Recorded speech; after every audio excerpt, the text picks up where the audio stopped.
Good morning student. आज हम सब पढ़ेंगे पदबंध। पदबंध क्या होता है, ये कोर्स बी का सिलेबस है। तो पदबंध, सबसे पहले इसकी परिभाषा पढ़ते हैं। जब दो या दो से अधिक पद मिलकर एक ही व्याकरणिक इकाई अर्थात संज्ञा, सर्वनाम, विशेषण, क्रिया और अव्यय का कार्य करते हैं तो ऐसे पद समूह पदबंध कहलाते हैं। अर्थात जहाँ पर एक से अधिक पद होते हैं, यानी कि सबसे पहली बात ये पद मैंने पहले भी बताया था कि पद क्या होते हैं, एक शब्द का रूप होता है, ठीक। लेकिन यहाँ पे पदबंध बोला गया है तो यहाँ पे एक व्याकरणिक रूप में इकाइयाँ होती हैं, जैसे संज्ञा भी होता है, सर्वनाम भी होता है, विशेषण भी होता है, क्रिया भी होता है, आदि सभी एक साथ मिलकर पद समूह के रूप में कार्य करते हैं तो उसे पदबंध कहा जाता है। ठीक है। पदबंध के प्रकार हैं। पदबंध 5 प्रकार के होते हैं। पहला संज्ञा पदबंध, दूसरा सर्वनाम पदबंध, तीसरा विशेषण पदबंध, चौथा क्रिया पदबंध और पांचवा अव्यय पदबंध। ये हो गए आपके पदबंध के प्रकार। सबसे पहले हम पढ़ते हैं संज्ञा पदबंध क्या होता है। जो पदबंध यानी कि जो पदबंध पदों का पदबंध का अर्थ होता है पदों का समूह, जहां पर बहुत सारे पद होते हैं। ठीक है, बहुत सारे पद होते हैं, यानी कि जिसमें संज्ञा भी होता है, सर्वनाम भी होता है, विशेषण भी होता है और क्रिया भी होती है और साथ में अव्यय भी होते हैं। जैसे कि आप सामान्य वाक्य लेते हैं तो उसमें क्या होता है, कहीं पर संज्ञा होती है, कहीं पर सर्वनाम होता है कि नहीं। तो ऐसे कहीं एक एक शब्द मिलते हैं, संज्ञा के रूप में मिलते हैं, विशेषण के रूप में मिलते हैं, सर्वनाम के रूप में मिलते हैं। लेकिन यहाँ पर पदबंध में सभी आपको मिलेंगे तो आपको पहचानना होगा कि कौन सा संज्ञा पदबंध है, कौन सा विशेषण पदबंध है, कौन सा क्रिया पदबंध है। आपको एग्जाम में क्वेश्चन यानी कि कोई भी एक सेंटेंस दिया जाए, जैसे कि मेरे घर के सामने लगा पीपल का पेड़ सूख गया, ये आपका सेंटेंस दिया। अब आपको इसमें बताना है, क्वेश्चन दिया जाएगा कि इसमें से बताइए पदबंध का भेद कौन सा है। तो आपको मेरे घर, मेरा घर है तो ये किसका रूप है, संज्ञा का रूप है। तो मेरे घर के सामने लगा पीपल का पेड़। अब यहाँ पे बहुत सारे पद हैं, ये पदों का समूह ही क्या होगा, पदबंध होगा। तो यहाँ पे कौन सा पदबंध होगा, संज्ञा पदबंध होगा। तो उसी प्रकार हम पहला पढ़ते हैं संज्ञा पद। अब जो पदबंध पदों का समूह वही व्याकरणिक प्रकार करते हैं, अर्थात जो पदबंध जिसमें पदों का बहुत सा समूह हो वही व्याकरणिक प्रकार यानी प्रकार में कार्य करते हैं, जो संज्ञा पदबंध कहलाते हैं। जैसे एग्जांपल हमने मेरे घर के सामने लगा पीपल का पेड़ सूख गया। अब यहाँ पे कौन सा पदबंध होगा, संज्ञा, क्योंकि मेरे घर के सामने बोला गया है। ठीक है, संज्ञा को वो दर्शित कर रहा है, सूचित कर रहा है। तो मेरे घर के सामने लगा पीपल का पेड़ तक आपको अंडरलाइन करना है। सूख गया वह क्रिया के अंतर्गत आएगा, लेकिन मेरे से लेके पेड़ तक आपका संज्ञा पदबंध होगा। यहाँ पे सिर्फ संज्ञा पूछा जाएगा तो मेरे घर बस संज्ञा होगा, लेकिन संज्ञा पदबंध पूछा गया है तो मेरे घर के सामने लगा पीपल का पेड़ तक आपका संज्ञा पदबंध होगा। इसके आगे उदाहरण सेकंड है सुरेश के भाई का मित्र। सेकंड है सुरेश के भाई का मित्र परीक्षा में प्रथम आया। अब यहाँ पे संज्ञा नाम है ना, नाम के परिभाषा आप सबको पता है, जिसमें व्यक्ति, नाम आदि को दर्शित किया जाता है, वो संज्ञा के अंतर्गत आता है। तो सुरेश के भाई का मित्र परीक्षा में प्रथम आया, तो सुरेश के भाई का मित्र तक क्या होगा, संज्ञा पदबंध होगा। ठीक, तो परीक्षा में प्रथम आए इसको छोड़ देंगे, सुरेश से लेके आपको मित्र तक अंडरलाइन करना है और इसका आंसर लिखना है कि संज्ञा पदबंध के अंतर्गत है। अब हम आते हैं सेकेंड, सर्वनाम पदबंध क्या होता है। सर्वनाम पदबंध, जो पदबंध वाक्य में सर्वनाम का कार्य करे, अर्थात जहाँ पे संज्ञा का बोध होता है वो संज्ञा पदबंध होता है, और जहाँ पे सर्वनाम का बोध हो तो वो क्या होगा, सर्वनाम पदबंध होगा।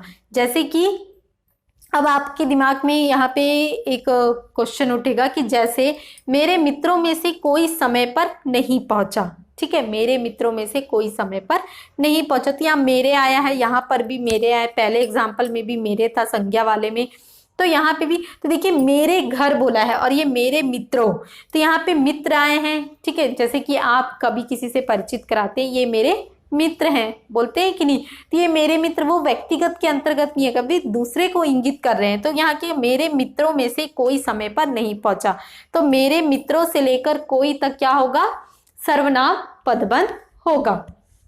सेकेंड एग्जाम्पल लेते हैं, विपत्तियों से जूझने वाला मैं हार नहीं मानूंगा। अर्थात विपत्तियों से जूझने वाला मैं हार नहीं मानूंगा। तो विपत्तियों से कौन जूझ रहा है? जो व्यक्ति अपनी परेशानियों को बता रहा है वही विपत्तियों से जूझ रहा है। तो वहां पे स्वयं का बोध कराते हुए वहां क्या किया गया है? विपत्तियों से जूझने वाला मैं। तो ये क्या होगा आपका? सर्वनाम पदबंध होगा। नेक्स्ट हम आते हैं विशेषण पदबंध। अब यहाँ पे है विशेषण, संज्ञा पढ़ लिया हमने, सर्वनाम पढ़ लिया हमने, अब हम आते हैं विशेषण। जब कोई शब्द समूह किसी संज्ञा या सर्वनाम की विशेषता का बोध कराए। ध्यान से सुनिए, जब कोई शब्द समूह किसी संज्ञा या सर्वनाम की विशेषता का बोध कराए, अर्थात शब्द समूह विशेषण का कार्य करे, तो वह विशेषण पदबंध कहलाता है। जहाँ पे संज्ञा, जहाँ पे इंडिविजुअल संज्ञा की बात आई तो वो संज्ञा पदबंध हुआ, जहाँ पे सर्वनाम की बात आई वो सर्वनाम पदबंध, जहाँ पे संज्ञा और सर्वनाम दोनों का मेल हो वह कौन सा होगा? विशेषण पदबंध होगा। आगे है विशेषण पदबंध के उदाहरण। ठीक है, जैसे खेत में बोए गए पेड़ों पर फल आ गए। ठीक है, तो ये विशेषण है, खेत में बोए गए यानी विशेषता बता रहे खेत की। तो खेत में बोए गए पेड़ों पर फल आ गए, तो यहाँ खेत में बोए गए पेड़ों तक आपका क्या होगा? अंडरलाइन होगा और ये होगा विशेषण पदबंध। उसी प्रकार भारत की संस्कृति अत्यंत गौरवशाली, समृद्ध और महान है। अब इसमें विशेषण पदबंध क्या होगा? यहाँ पे भारत की संस्कृति को बताया गया है। ठीक है, तो भारत की संस्कृति, तो यहाँ से अत्यंत गौरवशाली, समृद्ध और महान है, ये होगा आपका विशेषण पदबंध। थर्ड एक और एक एग्जाम्पल हम लेते हैं। मैंने एक शिक्षाप्रद, मनोरंजक और उद्देश्यपूर्ण फिल्म देखी। तो यहाँ पे शिक्षा यानी स्वयं बता रहे कि मैंने ऐसी फिल्म देखी।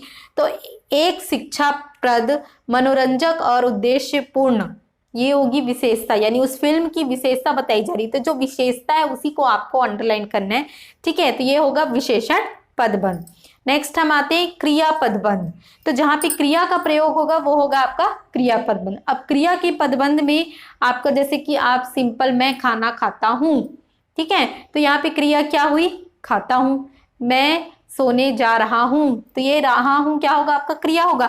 पर यहाँ पे एक ही समान के शब्द आपको मिलते जुलते दिखेंगे, वो क्रिया के रूप में दिखेंगे। कैसे? वह पदबंध, परिभाषा पढ़ते हैं, वह पद समूह जो वाक्य में क्रिया का कार्य करता है क्रिया पदबंध कहलाता है। जो वाक्य में क्रिया का कार्य करता है वह क्रिया पदबंध कहलाता है। जैसे कि मेरा मित्र हमारे घर आता रहता है, तो ये आता रहता क्या होगा? अंडरलाइन होगा। और अंडरलाइन होने के बाद ये आता रहता एक समान मिलता शब्द है, तो ये क्या होगा? क्रिया पदबंध होगा। आता रहता क्या होगा? आपका क्रिया पदबंध होगा। एग्जाम्पल हम लेते हैं। नेक्स्ट एग्जाम्पल, वह टीवी देखते देखते सो गया।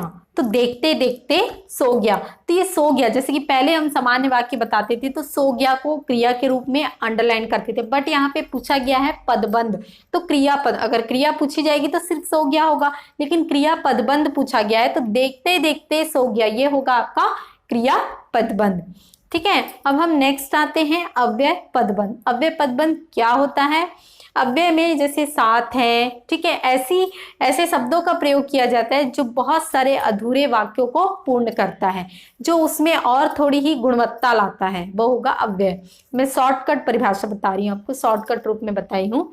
अव्यय पदबंध परिभाषा पढ़ते हैं हम, जो पदबंध क्रिया विशेषण के पद के स्थान पर आकर वही कार्य करे जो अकेला क्रिया विशेषण पद कर रहा है। अर्थात जो अव्यय पदबंध जैसे ही जुड़ता है उस वाक्य की गुणवत्ता बढ़ जाती है, उसकी इंपॉर्टेंस बढ़ जाती है। तो ये पद समूह क्रिया विशेषण या अव्यय कहलाते। मैंने यहाँ क्रिया विशेषण लिखा है, ये अव्यय को ही क्रिया विशेषण कहा जाएगा। ठीक है, तो जैसे बालक बहुत तेज दौड़कर माँ के पास आया, जैसे कि हम कहते हैं इसी को सामान्य रूप में, बालक तेज दौड़कर माँ के पास आया, तो ये होगा आपका सिर्फ क्रिया के अंतर्गत आएगा, लेकिन हमको अव्यय जोड़ना है, तो उस वाक्य की गुणवत्ता को बढ़ाना है, तो हम क्या बोलेंगे? बालक बहुत तेज। तो ये बहुत तेज क्या हो गया? उस वाक्य की गुणवत्ता को बढ़ा दिया। तो बालक बहुत तेज दौड़कर माँ के पास आया। नेक्स्ट, तो यहाँ बहुत तेज दौड़कर तक आपको अंडरलाइन करना है और ये होगा आपका अव्यय पदबंध। नेक्स्ट लाइन में हम आते हैं, पिछले वर्ष की अपेक्षा इस वर्ष अधिक वर्षा हुई। तो यह पिछले वर्ष, ठीक है, अपेक्षा, तो अपेक्षा क्या होगा आपके यहाँ अव्यय पदबंध के अंतर्गत आएगा, तो ये अव्यय का रूप होगा। तो पिछले वर्ष की अपेक्षा ये अंडरलाइन करेंगे और इस वर्ष अधिक वर्षा होगी, पिछले से लेके अपेक्षा तक आपका अव्यय पदबंध होगा। ठीक है, तो इस प्रकार हमारा ये पदबंध कंप्लीट होता है। आपसे एग्जाम में सेंटेंस दिया जाएगा आपको और आपको पूछा जाएगा ये कौन सा पदबंध है, इस पदबंध का नाम बताइए। तो आपको वाक्य को अच्छी तरह पढ़ना है। और एक बात याद रखेंगे, संज्ञा पदबंध में आपको कारक के 8 भेदों का प्रयोग करना है। जैसे कि मैंने एग्जाम्पल में पहले ही बताया था, कर्ता, कर्म, ठीक है, ये सारी चीजों का प्रयोग करते हुए आपको करना है। इस प्रकार हमारा ये वीडियो कंप्लीट होता है। Thank you.